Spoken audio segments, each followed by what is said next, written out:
Are you considering taking the Salesforce Certified Associate exam? Do you want to know if it's the right fit for you? I passed this exam this week, so I can give you the insider's perspective on what to expect. We'll also walk through who should take it, my study approach, and areas of focus that will help you pass this exam. As we discussed in last month's look at the AI Associate exam, Salesforce's Associate Exam Series is the easiest of the Salesforce certification offerings. They are entry-level certs aimed at those who are new to the ecosystem, let's say 0 to 6 months of experience working with Salesforce. The Salesforce Associate exam is a good survey of the fundamentals of Salesforce. This knowledge provides a solid foundation before jumping off into more challenging certifications, like the Salesforce Administrator. I see it as the power user certification. Those in sales, operations, IT support, and business leaders working in Salesforce can benefit from having this deeper view of what's possible. I wouldn't recommend this exam for Salesforce professionals who have been in the industry for more than a year, or those who have already taken a more substantial certification exam like the Admin Cert. Some Salesforce professionals have even questioned the value of the Associate exam, calling it worthless and little more than a money grab on the part of Salesforce. I would counter. People are at different stages along their Salesforce journey. If this certification helps that entry-level group grow and become more comfortable and confident in the platform, that is a win. With that said, no one should see the certification as opening doors if you're trying to get a job as a Salesforce professional. The Associate exam has 40 questions, and you have 100 minutes to complete it. Each question has 3 answers with only 1 correct. The exam costs $75 US and comes with free retake options. A passing grade is 62%, and there's no maintenance required after you pass the exam. The content breaks down as 32% of the exam focused on the Salesforce ecosystem, 28% on navigation, 25% on the data model, and the remaining 15% is focused on reports and dashboards. In my opinion, this was an easy exam. I scored 90% and it took me 13 minutes to complete it.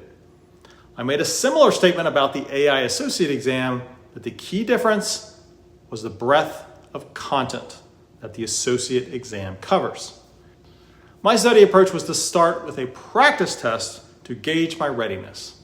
I uncovered a great resource from Salesforce Ben that provides you with 3 free Associate practice exams with detailed answer explanations to help you learn more about those that you missed.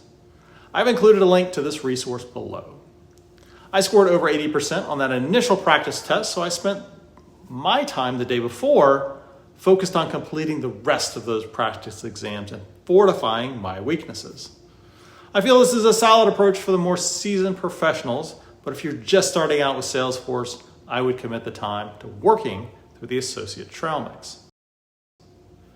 As I mentioned, the breadth of this exam is considerable, so I will attempt to narrow down for you some concepts that I saw represented on the exam. First, understand what multi-tenancy is and how this concept comes into play in Salesforce. Learn the difference between playground, sandbox, and production environments. Get to know the different roles in Salesforce, like the business analyst, the marketer, and the user experience designer. I saw 3 questions asking me to identify the purpose behind certain roles. Explore what you can manage underneath personal and company information within setup.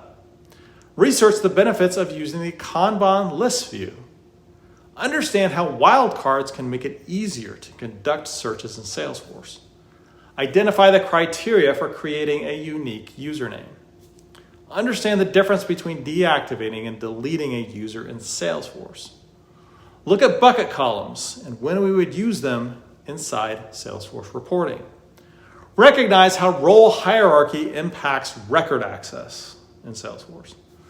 Verse yourself on master detail relationships, including what happens to detail records when we delete the master. Check out Trailhead, Trailhead Academy, and Trailblazer community groups to understand the role that each one of these plays in supporting Salesforce professionals. Get acquainted with updating locale data and how this is accomplished at both the company and the individual level. Figure out how to ensure that you are looking at the latest data on your dashboards. Lastly, delve into permission sets and how you can refine permissions between users and groups. Adequate focus and preparation can make the associate exam your first Salesforce certification and set you up really well for many more to come. So thank you for taking a few minutes to explore the Salesforce Certified Associate exam with me today. If you have found this content beneficial, please take a moment to like this video and subscribe to our channel. We'll be exploring other Salesforce certifications in the month ahead. Lastly, if your team could use a trusted partner to help you navigate the challenges of Salesforce, please reach out to us at improving.com. We have a team of seasoned professionals who would love to discuss how we might be able to help. I wish you the best of luck in your upcoming Salesforce Certified Associate exam. Please circle back to post a comment about what you thought about the exam.